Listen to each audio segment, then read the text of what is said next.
on the drive, goes inside the floor.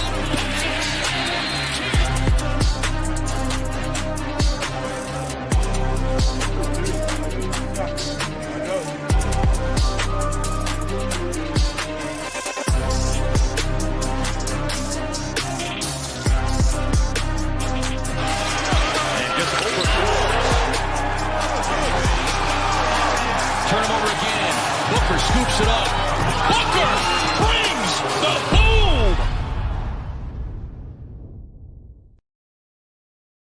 What is going on, everybody? Welcome back to the NBA Hardwood Show here on the Ron Pierce Sports YouTube channel. It's Thursday, February 26th, 1 month before baseball season, but we got a 9-game NBA slate on our hands. A lot to talk about here. Big slate, Big T. How you doing on this Thursday afternoon? Good. Like you said, we got, earlier on Twitter, we were kind of interacting on the one track. We're into Stevie Boynton season right now. And then right after that, college basketball, into baseball, which is your time. And then after that, NBA playoffs. So we're kind of, I know it's a little bit of the dead time of sports, a tiny bit, but it's also not. Like the summer when there's nothing going on. And this year we got World Cup too in the summer. So it's not going to be that empty of a summer either, but I kind of like these little patches of where it's March Madness and then baseball starts up. You got other little stuff here and there like golf, big golf tournaments. I like where it gets in this little, because we're used to football, right? Where what is it? 22 straight weeks of just content upon content. And then you get a little bit of a gap like right now. So I enjoy it. I won't say I love this point of the NBA season. I won't lie. But I do love the NBA playoffs, and we're working towards there. A lot of guys – I think one interesting topic, though, is the MVP race with the minimum game stuff. Mm-hmm. I think I saw Shea can only miss 6 more. Jokic can only miss 1 more. Wemby can miss 3 more. And then you got the East guys that are safe, like – Cade and Jaylen Brown. Where do you stand on these MVP? Because with the game scenarios, it's pretty interesting, I think. It is, for sure. Would you say 6 games for SGA? I mean, yeah. After tonight, I think I saw after tonight. So he's projected to. Yeah. Or was that yesterday? I saw it because are they even on the slate tonight? No, I don't think so. Not on the slate tonight. But yeah, I mean, Cade seems like a pretty good bet to me. I don't know what the number is there, but yeah, that's certainly interesting for the NBA. It is kind of funny. They tried to do the 65 game limit and it didn't work at all, right? Like all these. Yeah. And you got all the good players that don't tank. Like Jokic was out because he was injured. SGA is injured right now. Like the whole point in the rule, which I get what they were trying to do, like the tanking stuff, but it's not working when all the best players are actually hurt. Yeah, and I mean, for one, the MVP candidates aren't really tanking. Yeah. And 2, it's that's the one rule they made, and it just doesn't work at all. It makes no sense. So. And it makes it worse, right? Because I mean, again, Cade, I wouldn't have a problem with Cade winning, but he's not the best player in the world. He's not the MVP of everything, at least in my opinion. I won't have an issue if he wins it because the Pistons have had a great year and stuff. But do I think he's better than those top or more valuable than those top guys? No, I don't. Yeah, 100%. We'll see, I guess. But yeah, like you said, the NBA, there's no bigger switch, right? From the kind of the disaster that the end of the regular season is to the playoffs, and then it becomes arguably, baseball is always going to be my thing, but NBA playoffs are just super, super Baseball's fun. also less teams. I love baseball playoffs too, but it's less teams. It's less drawn at. NBA, you get 20 freaking teams now counting the play-in games, and it's just so much more to it. I like baseball too, but NBA playoffs are just, I mean, it's not, especially as you get deeper in there where some of the first round games are kind of weak, but once you get down in there, what if it's Spurs, OKC, Minnesota, Denver in the West? I mean, those are some great ones. You think my Wolves got a chance? I like your Wolves. I like them. They're solid. I think all those 4 teams got a chance. Who's going to be healthy? Who's going to play good? and the matchups. Like I think Denver matches up good with OKC, but Minnesota's always owned Denver. It kind of goes back and forth. Who gets who? The Spurs have kind of owned OKC too, so a little bit. So it'll be interesting. I'm definitely anxious to see where they shake out. Yeah, and I'm gonna start a NBA show tradition here for the rest of the NBA shows I'm on. One baseball future on DraftKings per show. I gave out Nolan McLean to win NL Cy Young with JSU at 35-1. Who's that? Nolan McLean for the Mets. Dominant today. Velocity went up, 6 strikeouts through 4 innings. You can get him at 50-1 wins leader and 200-1 strikeouts leader as well. I really like those. I don't think those are going to be around for long, but I got a new player today. AL Rookie of the Year, Carter Jansen of the Royals at not as big of odds, but 6-1 plus 600 for him. So I'm 2 for 2, not knowing who either of those guys are. So we're off and running. You'll know soon enough. 2 studs. So I like to bookmark your plays early in the baseball season. So I'm all for it. Yeah. So we'll do this. We'll do this every day at the beginning of the show. Just have a little fun with it. I'm betting these myself, and I think we'll get some winners. I got a pretty good track record on MLB futures over the last couple of years. Won't spend more time there, but just a little fun. I got a question for you about baseball, actually, because I'm in the car. Correct me if I already told you this on one of the shows. Stop me, because I don't want to say the exact same thing. I can't remember if I talked to you about it, but I'm in the card shop the other day. There's all like normal, because I like looking at the cards and stuff. The most expensive card they're selling by a mile is a freaking Rockies guy. $9,000 for this Rockies card. It's a 10 of 10 numbered. The auto's a 10, but it's a dude I've never freaking heard of. Just like the two you named. $9,000 for a card. Some rookie from the Rockies. Do we know who their top prospect is? I don't know who that. I know I'm putting you just straight on the spot, asking you that, but usually, like you're all. So this dude's name. He has to be a stud, because I'm like, how is the card freaking $9,000? I don't think the Rockies have anyone. I'll say this about the cards: like these rookies that come up in the card market, are all of them are priced like they're going to be, studs. The next Hall of Famer. And spoiler alert, many of them won't be. So you're literally gambling on because it's $9,000. So say he ends up actually crushing, it'll be worth way more than that. But if he sucks, like most Rockies, it's going to plummet, obviously. But so Charlie Condon. You never heard of him? No. How do you spell his last name? I'm assuming he's got to be their top pick, just like Condon, Charlie Condon, or I don't know. Yeah, I mean, he's got to be their top pick. All right, 22-year-old first baseman. Yeah, he's been good. He ain't worth $9,000 though. I hope you didn't buy it. I just couldn't believe it was so it stuck out so far that I almost just bought it. I'm like, what am I missing here? Is this dude the next friggin' Mike Trout? Like, what is happening? He's not. He looks like that card's going to be sitting there for. I don't know how anyone's going to buy that card. He's on FanGraphs the 67th overall ranked prospect. So seriously, the 67th. So when was he picked? Like when was he picked and stuff? Like I don't. He was the 3rd overall pick in 2024. But I mean, he's been. So he didn't have that good of a year last year. Then even if his prospect dropped that much. Yeah, he was solid, but yeah. Glad you saved your $9,000, Big T. You can put that toward the NBA slate tonight. 9 games to talk about, Big T. We better jump into it, or else we'll be here all afternoon long. We'll go by the Sabre order of games. We'll start with, I guess, Charlotte and Indiana. Is it just me, or is Indiana on every single slate? Every single slate, every single day. I think they've played 148 games already this year. Literally, if you didn't say that, I might have said it, because every single slate, I pull them up, and there's 48 questionable or out tags for them. Yeah. And tonight there is again. There's like 9 Qs, 5 outs. Like it's just, yeah. I'm done with Indiana this year. They're painful, but you have to play. You have to pay attention, though. Yeah, maybe not tonight with the 9-game slate. Tough matchup going against a pretty good Charlotte team. 13-point dogs here, 229 total.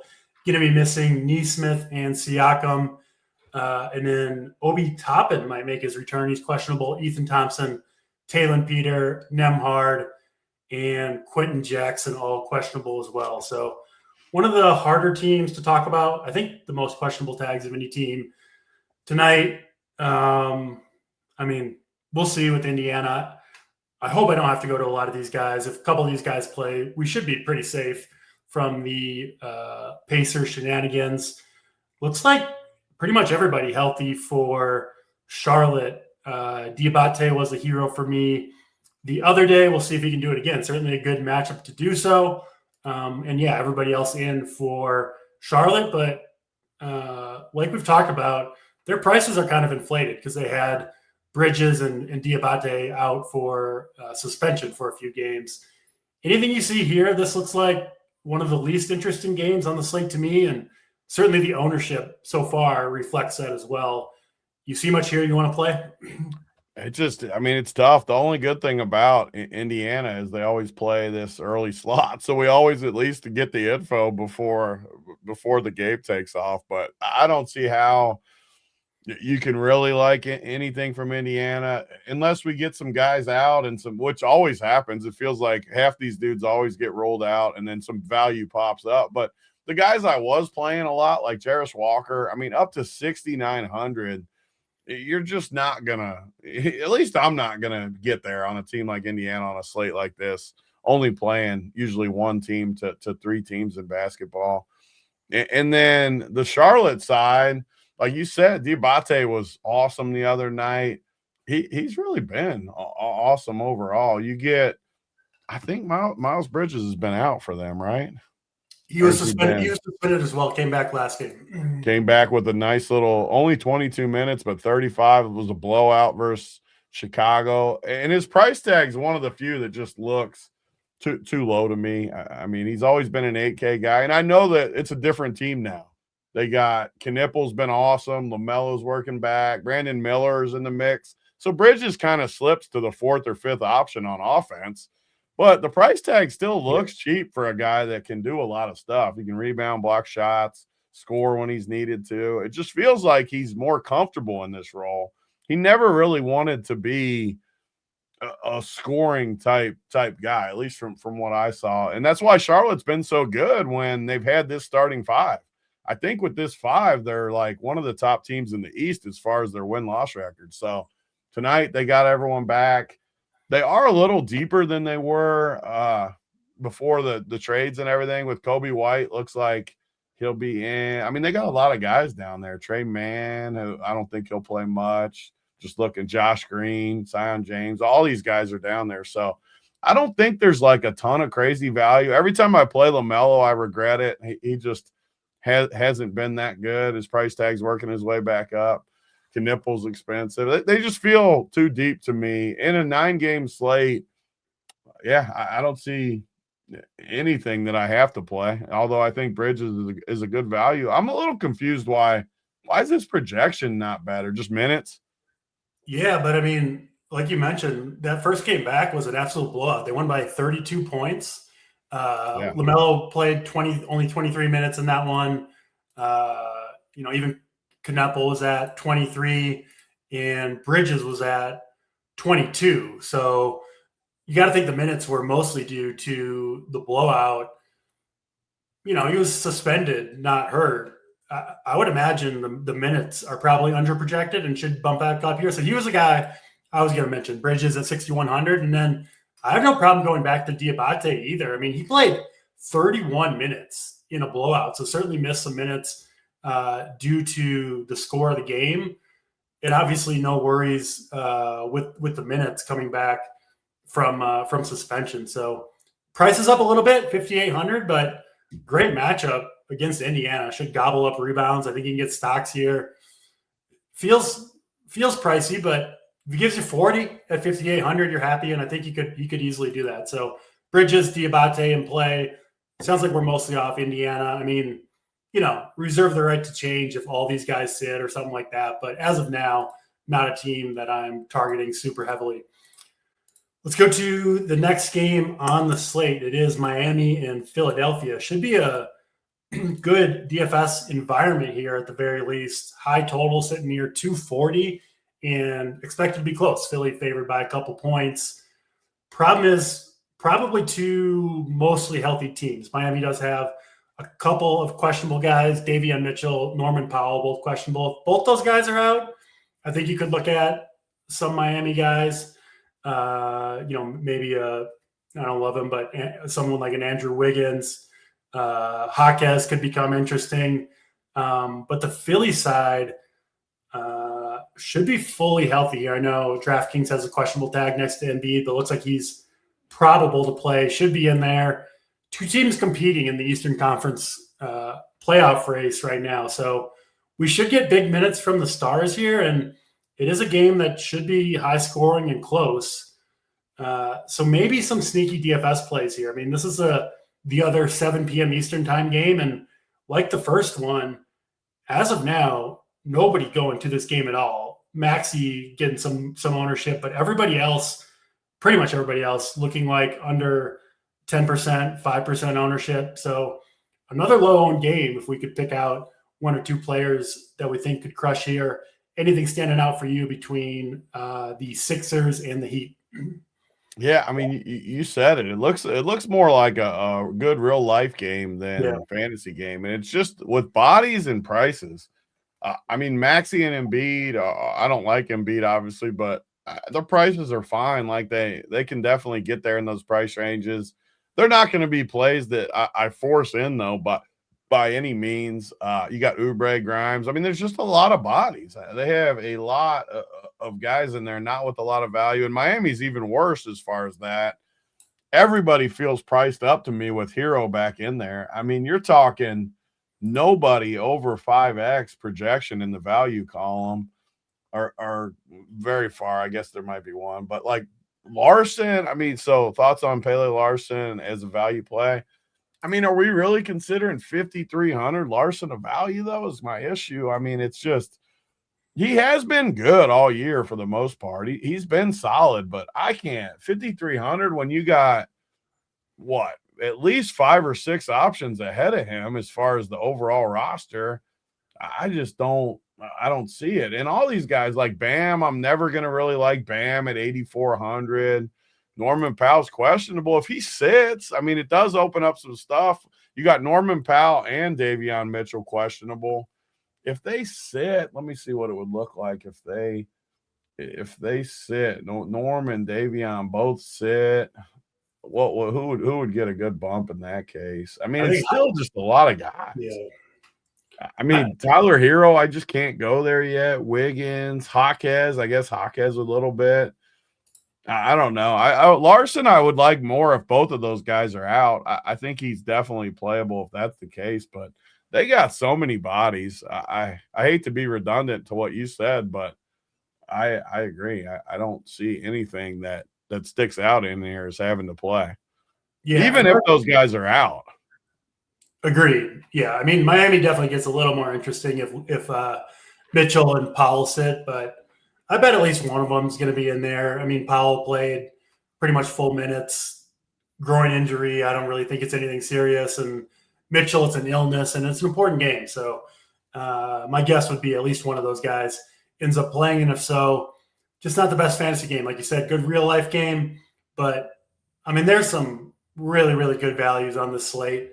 These first 2 games, probably the best strategy is to, move your own personal lock up to 7:30 Eastern time and go from there, see what news drops.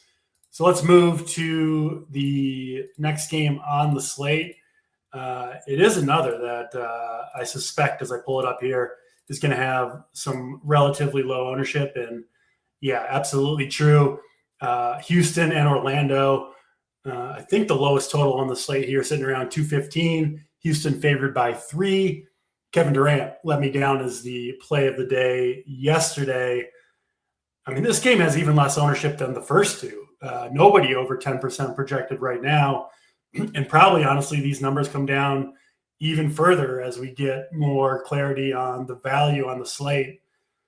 I don't really have anyone to make a strong case for here. We do have Jalen Suggs questionable if he's out. I don't know. Maybe, Banchero coming off a big game.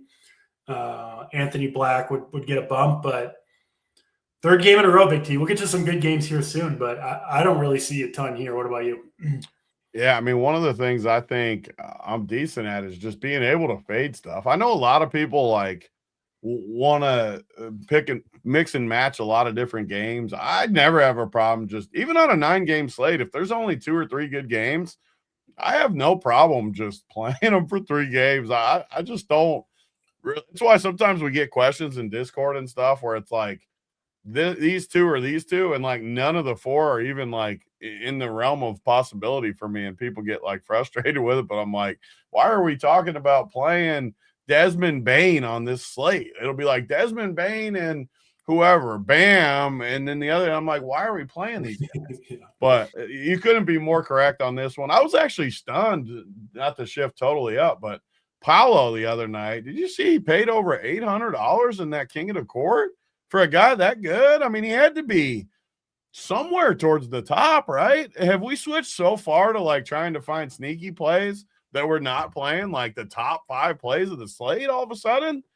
I think that game wasn't on the DraftKings main slate. Oh, so it was a hit a little bit in there. I think so, because it happens to me. Like, I'm breaking down the games that are actually on the main slate, and I kind of forget about the late night games sometimes. So maybe that's the strategy then. Find the game that's not on the slate and play the star from that. Yeah. I actually think that makes sense, and especially the late game, right? Just because everyone wants the early action. I know it sounds stupid, but a promotion like this, people are going to want to root on their guy, and they're going to put it in there. And a lot of people aren't going to root on that 10 or 11 o'clock game at night. I think you could be onto something. I've maybe tried to outsmart myself, and NBA is the hardest one too, I think, harder than the other ones, because you can't get like that crazy or you're just not going to win. But if you play Jokic or Luka, you don't win anything. So you got to Paolo. I just couldn't believe it was $800 like that. That was one of the crazier ones all year I've seen. I think the best strategy for the King of the Court, they don't have it tonight, Tuesdays, but players off the main slate, questionable players, right? Because nobody's betting a questionable player early on in the day. And frankly, most people are probably putting these in throughout the morning and afternoon. Those 2 strategies are good. And then overall strategy, I think the second tier stars, right? Guys like Paolo, you don't want the Lukas, the Jokic's, the Wembanyamas. But if the guys like 5 to 10 in the projections, I think are the Maxis, the guys like that, the second tier studs. Yep, 100% for King of the Court. But anything else here with Houston and Orlando? Sounds like we're pretty much done with this game. No, I mean, I was trying to make a case for the problem with Houston is they're not that good on offense, and they have 3 guys that are like expensive. It just they take away from each other. I don't think I've played much Houston all year. Yeah. And then you get down to like Eason and Jabari. They're actually the one guy that has been awesome is Reach Shepard. I mean, he was awesome again last night. Yeah. He doesn't like project that good, probably because they got so many guys, but he's projected 0 ownership too for a guy that I know I've talked about it all year, but they need guards. Like Houston needs guards. He goes for 42 last night.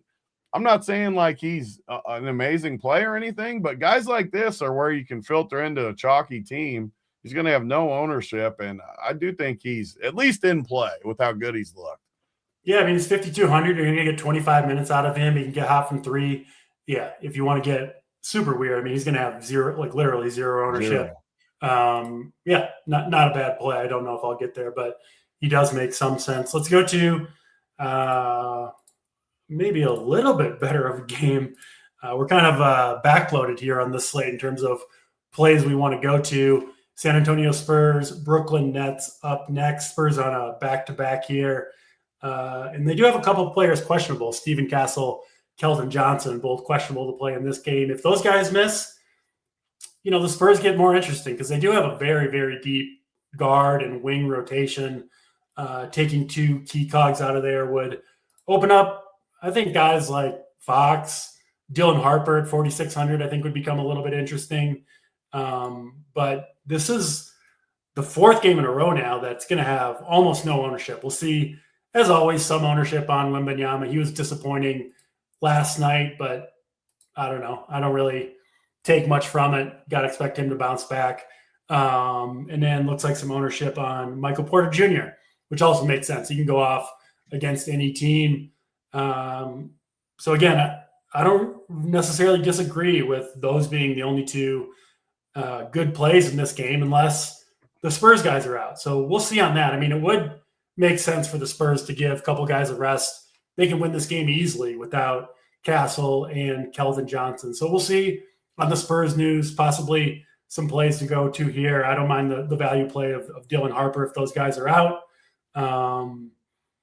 Brooklyn side, I don't really see much here outside of Porter. I'm guessing you're the same. Anything standing out to you between the Spurs and the Nets? Yeah, so the Spurs are definitely going to be interesting if those guys sit. I mean, you're going to have to take notice. And honestly, like guys like Dylan Harper at 4,600 are going to be in play either way for me. It's just a good play with how he's been playing. Champagne, 4,800. I'll definitely like him too if those guys are out. I'm trying to see who even cheaper because I kind of feel like you said, I think those guys sit. Like they need to start finding some rest for a few of these guys. So there's going to be some value. They do have a lot of bodies though still, even without, but you got like Carter Bryant, who was obviously in the All-Star game, another just dart throw, but he's the Stone Men 3K, which on a night where they're against Brooklyn, these are like the field plays that I think I do decent at like where they want to get him some action, right? And what better night than against Brooklyn where they're sitting a few guys and you get that Stone Men 3K price point for a guy that's super young, talented. And Vassell too. I think he's a good play. So we're going to have to wait and see the info because if those guys are in, it's a lot less appealing to me. But always like always in NBA DFS, you got to pay attention to the news. And once these guys are out, it becomes a lot more interesting. So I definitely think Castle sits. I don't know about Keldon. Maybe he's in there. Maybe he's not. But I like that. And then the Brooklyn side, man, Brooklyn's been really hard team for me where MPJ he's had really good games, but every time I play him, I feel like it's nowhere near it needs to be. And it's really hard to play a guy 8,500 that is all his offense is off tough shooting, like contested shots. You just feel like you're drawing dead like so many times when you're playing MPJ. Even though I love his talent level, some of these other guys are okay plays, I guess. Clowney, Traore, Demon, all these guys, they're okay, but not going to be in my like single entry pool. Yeah, I'll be keeping an eye on that Spurs injury news because I'm with you. I do think at least one of Castle or Keldon sits. I mean, Harper at 4,600, he's getting 25-ish minutes a night and might get blowout run too, right? Like this game could easily get out of hand. Spurs have won, I believe, 10 straight games against one of the worst teams in the league here. Probably take care of business early here. And Harper, obviously a very promising young prospect, playing well. You got to imagine the Spurs want to get him as many minutes as they can, and he's cheap. So Harper, Vassell, the two guys that I think are pretty good plays if one or both of Castle and or Keldon Johnson ends up missing. Let's go to the next game on the slate. We're getting into the good ones here, Washington and Atlanta. This one is one I think that we're going to want to go to, although this one doesn't have much the ownership's hiding here, Big T, on this slate toward the back end games because this is another game that's not going to be very highly owned, but I think maybe under owned. 235 total, Atlanta favored by 9 or 10 points. And the big news, of course, from Atlanta, Jalen Johnson going to miss this game. Jonathan Kuminga in his Hawks debut went off 46.2 DraftKings points in just 24 minutes. Me and JSU almost talked ourselves onto him during the show. Couldn't quite get there at 4,300. I wish DraftKings had done us a more of a solid on the price because they jacked him up to 5,800. I don't know if he'll start in this game, but I would assume he'll be limited to, I don't know, maybe 30 minutes in the second game back after missing a month. If he's in the starting lineup and we don't get news on a hard minutes cap, I'm interested, even off the bench at 5,800, especially because it looks like so far the projections are not buying it with Kuminga projected for 27 fantasy points. Not a good value on the slate. I mean, Sabres got him at 1.4% ownership. I'll take a shot there on an unknown. We don't know what the minutes and usage are going to look like, but like he's a kind of clear replacement for Jalen Johnson, right? A do-it-all player that can score, pass, rebound. I mean, they traded for him, and he was awesome in his first game. And you got to imagine he's got a chip on his shoulder after finally getting off the Warriors. It seems to me, Big T, like it's arrow up for Kuminga, a perfectly timed injury with Jalen Johnson getting hurt the game Kuminga comes back. I think I might take a shot on Kuminga here on at least one of my 3 lineups, even with the mediocre projection, especially if, Risache misses too. He's questionable. Asa Newell also questionable for the Atlanta Hawks. And Alexander Walker questionable as well. So you get a perfect matchup, high total, missing their stud, do-it-all stud, Jalen Johnson. I've got more interest in the Hawks side, I think, than the field is going to. They're a pretty interesting team to me. Washington going to be without Sarr and Kashan George once again, but they still got more than enough bodies. I think the real interest for me is on the Hawks side of this one. We'll see what the injury news, but even if those guys play, I think I might take a chance on Kuminga. What are you doing with Hawks and Wizards? Yeah, and the good thing about Kuminga and spots like Kuminga, it's one of the few things these days that the projections can't accurately do. Like if these teams play enough games together and the rotation stays, the projections are always going to be pretty solid in NBA. But when a guy gets traded, especially a guy like Kuminga that was just buried in Curry's mind out in Golden State, now he comes to a new team who clearly wanted him. You just have no idea. Like he could play 38 minutes or something, and I wouldn't be totally surprised. Yeah, I just anything could happen, or he could play 12 minutes, and I wouldn't be surprised. So you're going to have a super wide range. I think it's really hard to project, but I love your take. And with the way this slate sets up, I don't mind like a mid-tier approach. How we talked about Miles Bridges in the first game being a little underpriced at $6K. Dyson Daniels definitely feels underpriced to me at $6,400. And then Kuminga at $5,800 with some upside. And then that's not even accounting for if these questionable guys sit. I mean, if these guys sit for Atlanta, I mean, you're going to want to shove some of these guys in there. It's against Washington, who doesn't play defense. I mean, even like Jock Landale at 4,400 feels like a really good play to me. So I'm like all aboard the Atlanta. And Atlanta's been playing pretty good, right? Like since some of the trades getting rid of, they've looked – there's been a few nights where they've honestly looked good to me with everything they got going on. And I think there's a lot of good plays on this team, especially, though, if those guys are out. I might end up playing 4 or 5 Atlanta guys if those two are out. If not, though, I think it's just Dyson Daniels and Kuminga and maybe either Jock Landale or Gay. Both of those guys, I think, are more than in play, though, at those price tags. So I am 100% in on Atlanta with you. And part of me hopes these guys sit. Maybe they sit them just to kick the tires even more on Kuminga where, okay, let's see what he's got. Let's see what this rotation looks like with a few of the new guys going and stuff. So I don't know. I like Atlanta. I'm with you. Fully aboard.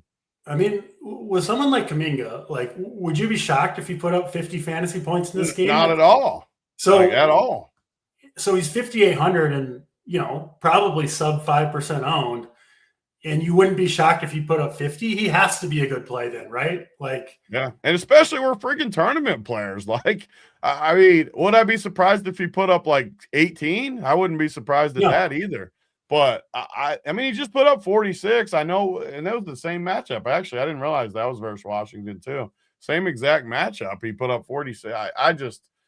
I don't see how he's not a good play. And I think Dyson Daniels is a great play too, honestly.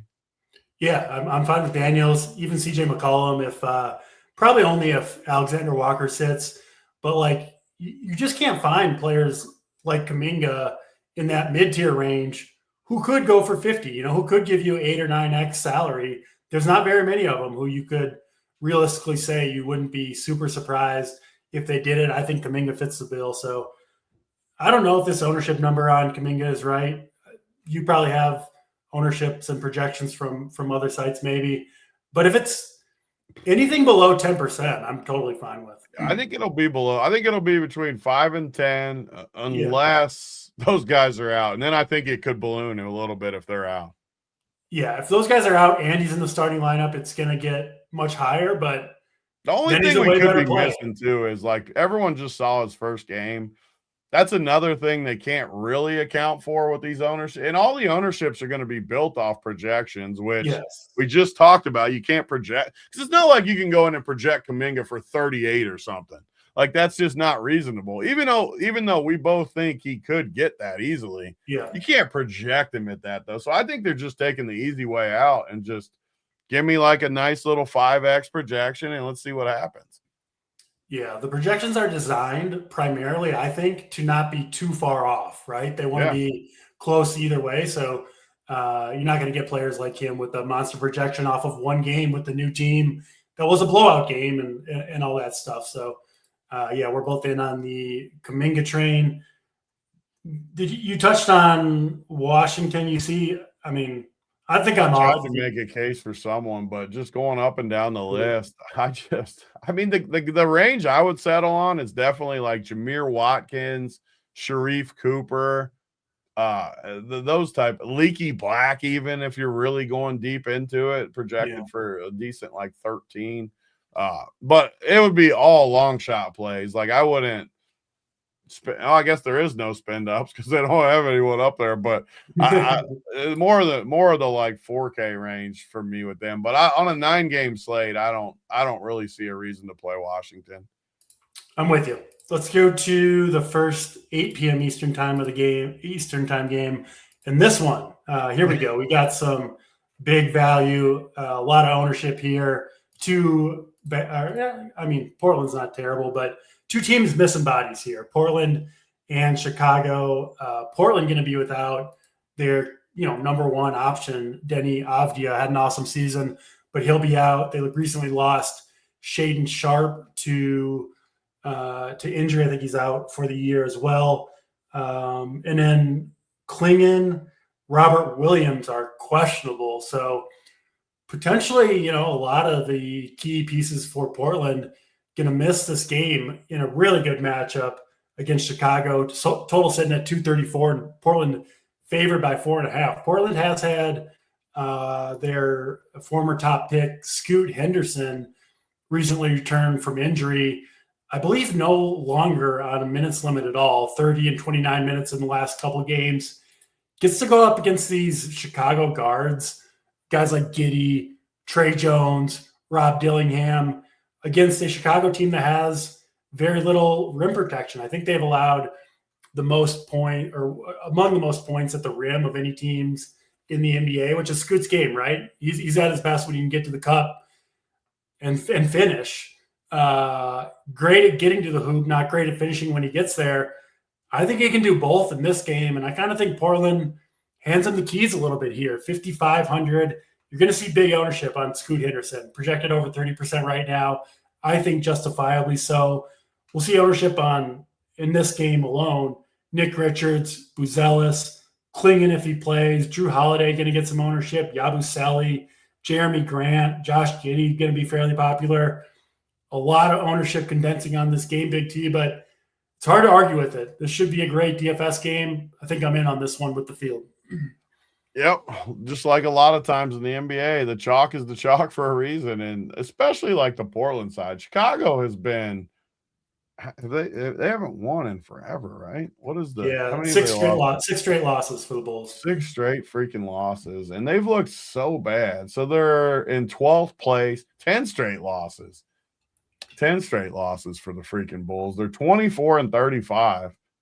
And they've been so bad that I don't see how you don't like Portland. My only issue is Donovan Clingan is an absolute beast. Like, I hope he's had like 5 or 6 50 pieces plus. He's a fucking monster. When you see him out there, the dude is just a beast. A monster. And he was on the 2 UConn teams, obviously, that just no one could touch. And it was because they had friggin' the Spurs guy, Castle. They had and Clingan, who, I mean, how are you going to score on those 2 guys in college? Which makes sense now looking back. And Clingan, though, it sucks because he's a late ad. We never like late ads these days in the NBA, which in Robert Williams, Time Lord, his minutes aren't ever good enough. So even if Clingan sits and Time Lord goes in there, you can't really get that boost that you would want. And just looking at their roster, like, do they not have any other? Man, I wish Clingan would play, because Clingan would be my favorite play of the slate if he was in there going against this Bulls team. But Scoot Henderson, I mean, just a slam dunk. I don't know how you don't play Drew Holiday and Scoot Henderson. The only bad part is they're both only point guard eligible. But, I mean, especially Drew Holiday, I'm not a huge Drew guy. But against the Bulls, and whenever a guy's projected for 40 and they're 6,600, I'm just pretty much going to play him in NBA and not overthink it and try to get different other places. And Scoot Henderson, his projections should be even higher too, because I agree with you where I think Drew will hand it a little bit to Scoot as well and say, hey, Scoot, go do some things. So, but I want to play both of them. And if those guys are out, though, Clingan especially, maybe Time Lord, but Chris Murray, I think, is a sneaky little play at 3,800. More of a offensive guy than that. But if they go small lineups, he can stretch the floor a little bit. Put Jeremy Grant at the 5. Like, the Bulls don't have any sort of crazy center. That's why Nick Richards is projected so good. But what happens when what happens when Portland goes small? What happens to Nick Richards then? I get why Nick Richards is projected good because he's 4K. I'm a little more worried about him, though, than the field will be, just because if Clingan's in, he's a beast defender. So either way, I think it's a little he's got a chance to be like my anti-play of the day, Nick Richards. I just don't love the spot at 4K. I mean, I like the price, obviously. I phrased that wrong, but I don't love the spot he's in. You got Giddey starting to ramp up. What is his minutes look like lately? Mid-20s. Yeah, 27, 23, 26. We got to find a way to ramp that back up, but I think he will. It's only been, 4 games since he's been back. You never know when they're going to fully just ramp him back up a little bit. I like the Yabusele pickup, too, for the Bulls. He feels like a good guy on a bad team where he can get some run.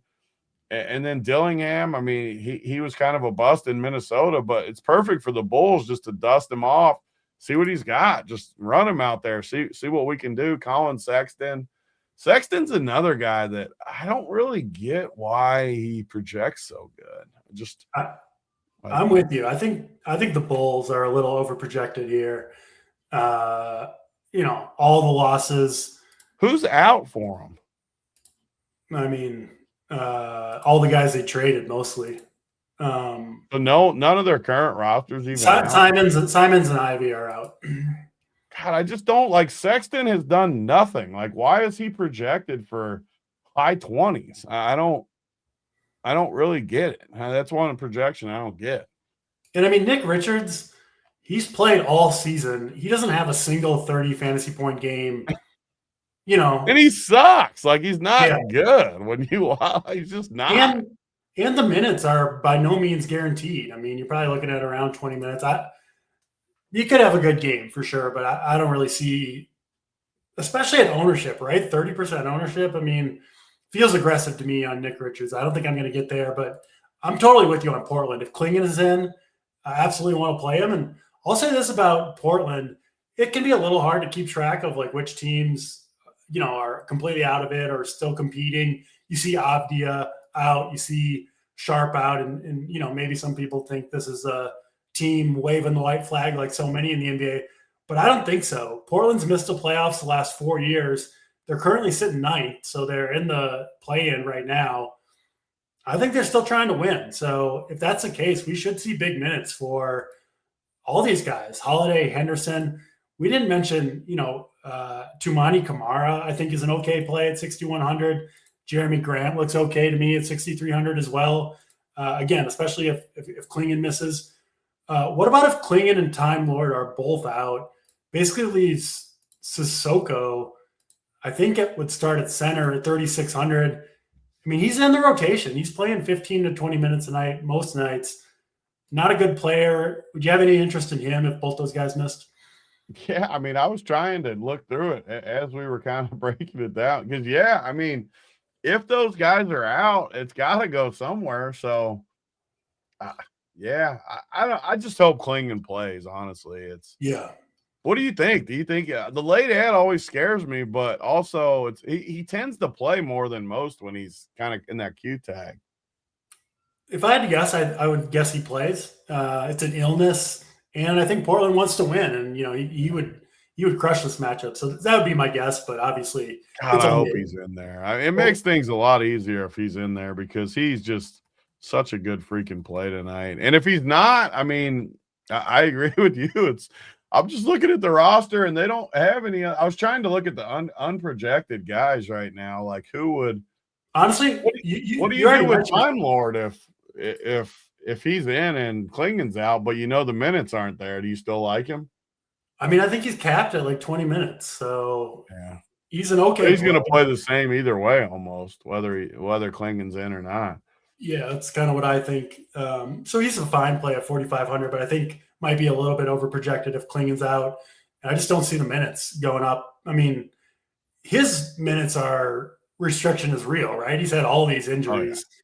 So he's not one of those players that I think could, we talked about Kuminga spiking for 36 minutes. I think that's possible. That's not happening for a guy like Robert Williams. So I probably won't get there, but man, the other Portland guys look awesome. And I think I'm plugging Klingon in if we don't get news, and then I'll swap off them if I have to. But I don't. Is there any pivots like who's in that same exact price range late? There's got to be somebody. Giddey. I mean, Giddey in the same game. I wouldn't totally hate pivoting to Giddey in that, as long as you have like Klingon in the utility instead of just center. Yeah. Where I think Klingon. I actually think Giddey's a pretty good play tonight, so I might do that. Like put Klingon in my utility, and then if he's out, just pivot to Giddey, because I think Giddey's another guy. I was going to say like Kuminga. It's obviously different, but I think he's got a lot of upside based on 7,300 on this roster. One of these games, he's going to get boosted, and he's going to go for like 60. And it's the same thing you said with Kuminga. We got so much upside. Kuminga could get 50, and Giddey could get 60. And, yeah, they might not, too. There's definitely downside to him as well. I'm not saying there's not. But if you get the right run out, I mean, you're going to smash with him. Yeah, I'm with you on Giddey. I like that. Play Klingon rather in the utility, swap to Giddey if you need to, if you don't have other swaps. I think that's a pretty good way to go for Portland and Chicago. Let's get to these three later games. First up, the only game at 8:30 Eastern time, Kings and Mavericks. Kings have just been just awful, blowing out again last night. Going to be without a couple more key pieces here. Russell Westbrook, Keegan Murray, who both played last night, are out, and Malik Monk questionable. Big total in this one too, sitting around 235. Dallas favored by 7. Dallas will be without obviously Cooper Flagg, but also PJ Washington will miss this game. Ryan Nembhard, I don't think is going to play. Chris Middleton, who couldn't finish the game last time.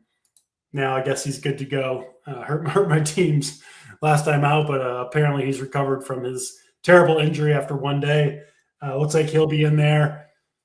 Could go to him, I think, at 5,300 if you're willing to roll the dice again, although getting burned by Middleton 2 slates in a row doesn't feel super great.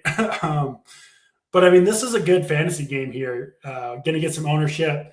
My guy Marvin Bagley in a pretty good spot with the guys out for Dallas, because Gafford is he doubtful? Yeah, he's probably going to sit. And, man, they don't have much behind him. Powell and Cisse. And you can do it, score any way you want, right, on the Sacramento Kings. So I like Bagley a lot at 4,900. He's going to get ownership, but kind of a tough one for me to fade. Looks like there'll be some ownership on Middleton. Brandon Williams, I talked him up last slate. He was good. Like him again with Flag and Nemhard missing. Najee Marshall, I think, is a pretty good play in that mid-range at 6,300. This one, two pretty bad teams given the current rosters, but I think should be a pretty good DFS game here. What are you looking at, T? Yep, I totally agree. Again, you have Bagley, who 30 straight 30 pieces. It just feels like the perfect spot for Bagley to finish this year out, where Dallas isn't playing for anything. Bagley's always been better on bad teams because he can just go do his street ball type plays, and he's good on offense, probably bad on defense. Correct me if I'm wrong, didn't Sacramento pick him at 1.2, or is that, am I wrong on that? Was it? Yeah, I can't remember who actually drafted him. I think you're right. They picked him over Luka or somebody. Yeah, I think they might have picked him over Luka. I think that's right. Yeah, I mean, it was just a crazy pick, but yeah. Middleton's one that I won't fall for. I didn't fall for it the other day, and yeah, there was probably some unluck too. I refuse to play guys like Middleton. He's gone around. He looks totally dusted to me. He's on a bad team on top of it. I hope people keep clicking him, because I don't trust him for a second at this price point, when I can. There's so many other, like, just for example, Brandon Williams in the same price range, same game, similar ownerships too. I just don't. There's no way I'm playing Chris Middleton over Brandon Williams, where like you just feel like there's so much more upside to it. Looking at the rest of the roster, you got a couple more dust balls that kind of fit into the value department. Klay Thompson and Caleb Martin, they're just so cheap with their projection against a team like Sacramento that plays no defense. If there's ever been a matchup for Klay Thompson to actually do something again, and by do something, I mean like 25 fantasy points, it's against Sacramento, where he can just stand there and shoot, and they just let him shoot. So I don't know. I think Dallas is pretty interesting. Najee Marshall, couldn't Najee fall into our mid-range bucket that we keep talking about for this team, where he's got 50-point upside? We've seen it, and it just fits nicely in there, especially in our build. Like, if you got Drew Holiday at 6,600, Dyson Daniels 6,400, Kuminga 5,800, Bridges 6,100, Najee Marshall 6,300. All these names are guys with upside on a slate where, I mean, who's the top like project? You got Luka, obviously, who's super overvalued right now, at least in my opinion. Maxey, Wemby. I don't need those top guys on a slate like this. So I really like the mid-range bucket, and I agree with you. All these Dallas guys I like. I haven't played Klay Thompson in so long, but I could make a case for Klay Thompson here. Sacramento's the team, though. Besides Reynaud, who is a stud, I think we talked about him last time we were on a show together. Just a stud, but he's a center too. So I don't know. Like, do you want to play? I definitely like Reynaud, especially against Dallas. What did I just say about Bagley? You could almost play them together on a non-clinging team, because Bagley plays no defense. So I could see Reynaud having another big game. I don't see anything else, though. Killian Hayes is back in our life. I didn't know he was still in the NBA. I see him getting a projection. Has he played for them for a while? Am I sounding stupid right now? No, but did you see his first game was very Killian Hayes-like. 11 minutes, 4 assists, 0 for 4. Yeah, 5 fouls. That's Killian Hayes. And then next 10 game, and 20 minutes. So he's played 2 games. Two games and 1 for 13 from the field is Killian Hayes. So. I won't be kicking that tree anymore either for old Killian Hayes. But I do love I still think there's value in these slates like this of just picking teams like Dallas, Chicago, Portland, Atlanta. Pick out like 5 or 6 teams that are in good spots with good values and play 2 here, 1 there, 3 there type thing is how I like to kind of attack. What about Devin Carter with Westbrook out and potentially Malik Monk too? I mean, he's playing pretty big minutes and playing pretty well. I like him if Monk's out. Just looking at the numbers, though. I mean, DeRozan's still going to be in there. Nick Clifford gets some clock. Killian Hayes. Why are they playing Killian Hayes even with Devin Carter anyways? Devin Carter's like a young kid that you want to develop. So if you're trying to, I'd put Devin Carter like in the super sneaky category. He'll get zero ownership, but I do agree with you that he has upside just based on common sense. Like, why would you play Killian Hayes more minutes than Devin Carter? It doesn't and why would you play DeRozan? You're already trying to lose. Just rule DeRozan out with a hamstring for the rest of the year or something and play these young guys. Yeah, if you're trying to get in what the mind of what the Kings franchise is doing, it's not going to be easy. All you have to do is go back to them drafting Bagley over Luka, and things haven't really improved. So hard team to trust, but I kind of like the Carter play if he gets the start, especially if Monk is out. If Monk gets the start, if he's in, I think he's a little bit interesting too at 4,800. So we'll see with the Kings, but a really good fantasy game overall. In on Williams. I think I can say right now, Marvin Bagley going to be on my team. I mean, starting center with no real backup against the Kings at 4,900 and a good offensive player. That's something that I don't think I want to pass up. So good game here between the Kings and the Dallas Mavericks for DFS purposes. Let's go to the 2-9 Eastern time games. First up, Pelicans and Jazz. Another game that, not a great overall basketball game, but one that we certainly have to look at for DFS purposes. Highest total of the night, sitting around 245 points. Neither team playing any defense. Both teams obviously missing key guys. I mean, Utah, Keontae George, Lauri Markkanen, among a host of others still out for the Utah Jazz. You see the report, Big T, that the NBA was going to send an independent investigator to look at Lauri Markkanen's MRI or something like that. I don't even know if that's true, but it was funny. How could they force? I get it. How can you for sure say someone's not injured? I get it that you can think the guy's not injured, and you can even have your doctor look at it. But if the guy says he's injured, yeah, it feels like you're opening yourself up to a lot of lawsuit. If say you made him play and then he just blows his ACL or his Achilles or something, you're going to be ripe for a lawsuit, right? I'm not sure that's a Pandora's box that the NBA wants to open. I agree with you. But regardless, they know it's correct. Obviously he's not probably hurt. They're doing what they're doing and they're trying to screw. The NBA called him out and they're trying to play hardball. I get it. But I don't see how you can force anyone to play. No, the guy says his knee hurts or his hamstring hurts. I mean, it is what it is. The NBA kind of reaping what they sowed here at this point. Jay Ruff, come on, Jay Ruff. Don't be. Sometimes I admit it when I don't know stuff. It wasn't this one. Don't be coming after me, Jay Ruff. Yeah, I had the same thoughts to that. It's a little harsh on our guy, Big TJ Ruff. Yeah, I admit it when I don't know. I said I didn't know any of those three baseball dudes and a couple NBA. Bagley, though, I played Bagley a few times on there. Yes, absolutely. Ownership in this game. I mean, we're going to get some ownership here. Conchar, Sensabaugh, Herb Jones, Poole, Ace Bailey, even DeJounte Murray, who returned. Has just been back one game? I think that's right. For DeJounte Murray. Yeah, played 20 minutes. I don't think I'm getting to him at 6,100, but there are good plays in this game for sure. Zion hasn't missed a game in 2 months. Pretty crazy from Zion. Great matchup for really both sides of this game. I think there are a lot of guys you could go to.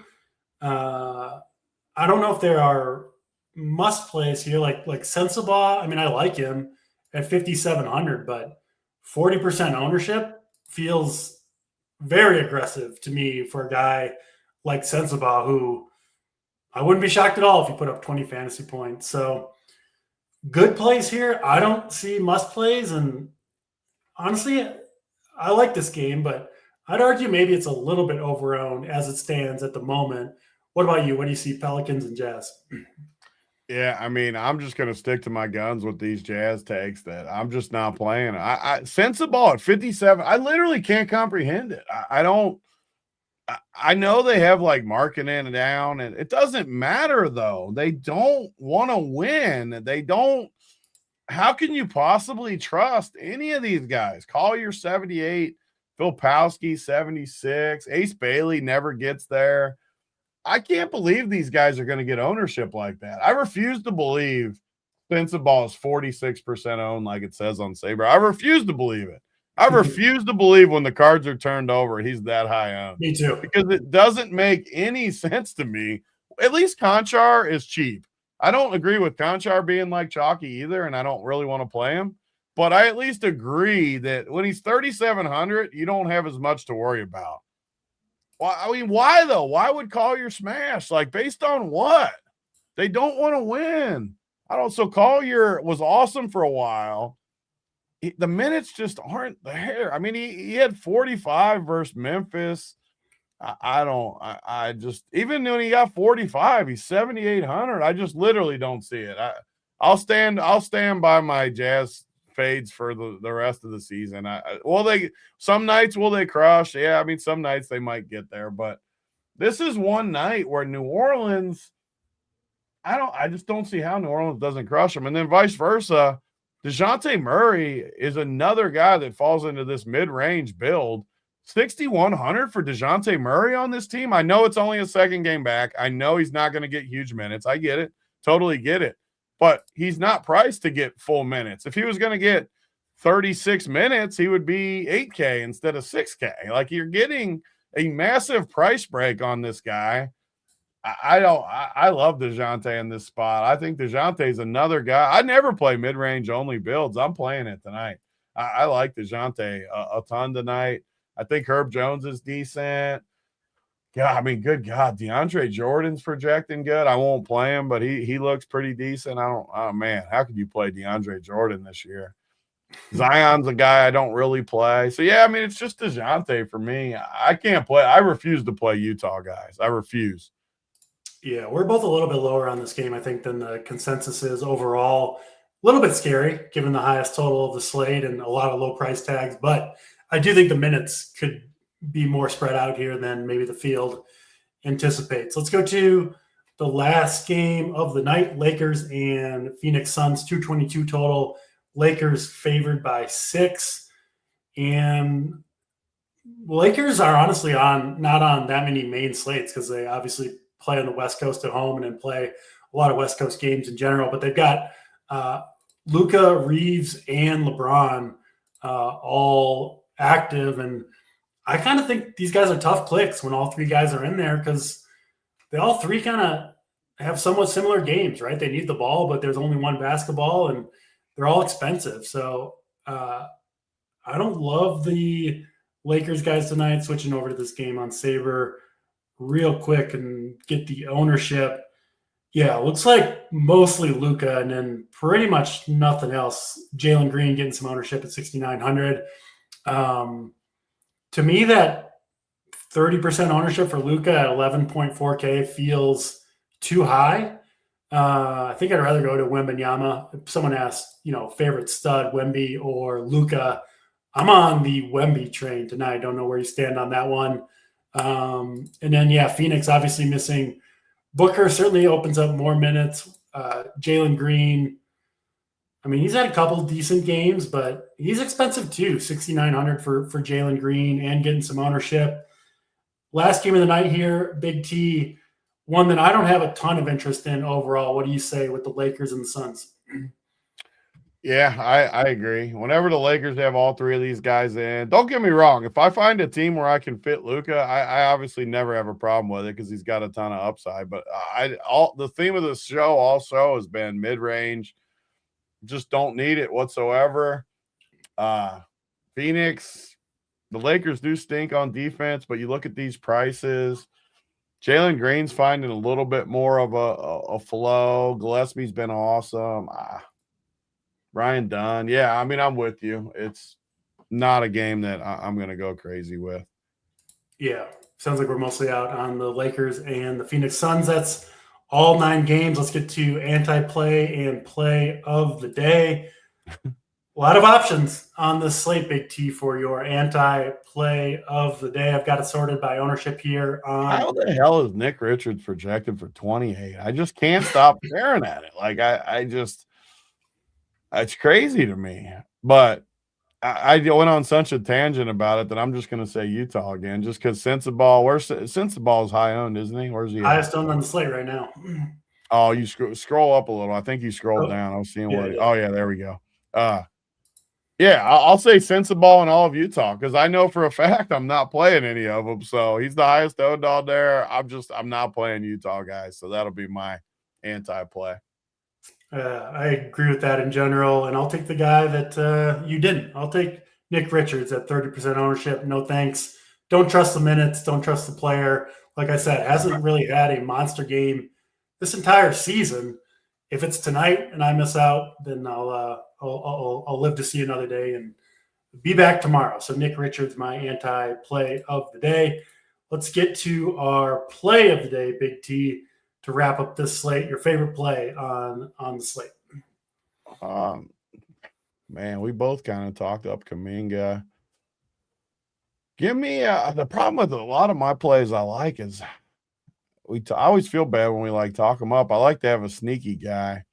You know what? Give me Najee Marshall. I think Najee Marshall is like a pretty sneaky play. I love the matchup versus Sacramento. He's got to be pretty low owned, right? What's his ownership on there? Najee, he is 12%. Yeah, I'm good with that. I don't want to give one of those because we talked about a bunch of those guys. I think Najee has big time upside. I didn't want to steal your Kuminga. Give me Najee. I like Najee's my play of the day.